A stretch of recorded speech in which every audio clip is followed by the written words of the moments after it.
Deməli 38-ci sualın izahına baxaq. Deyir, A-nın hansı müsbət qiymətində A-3 bölünsün A kvadrat çıxaq 2A kəsirinin mənası yoxdur. Kəsirin mənası olmaması üçün kəsirin məxrəci sıfıra bərabər olmalıdır.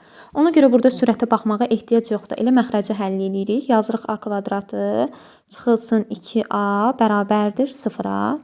Buradan da A-nı ortaq vuruq kimi çıxardanda A vurulsun A-2 bərabərdir sıfıra. Hasil o zaman 0 olur ki, vuruqlardan biri 0 olsun. Yəni A bir dəfə 0 olur, bir dəfə də 2-yə bərabər olur.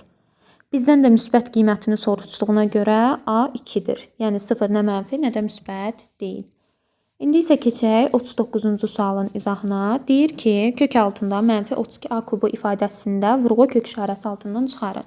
Buradan aydındır ki, A-mız mənfi ədəddir. Niyə? Çünki mənfi 32 mənfidir. Gərək A da mənfi olsun ki, hasil müsbət eləsin, kök altı ifadənin mənası olsun.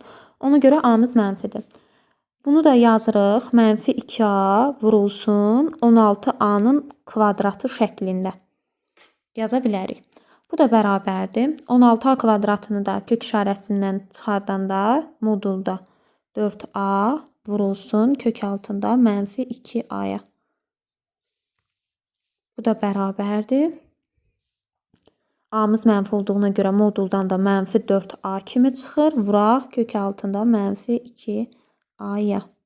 Yəni cavabımız Y variantı.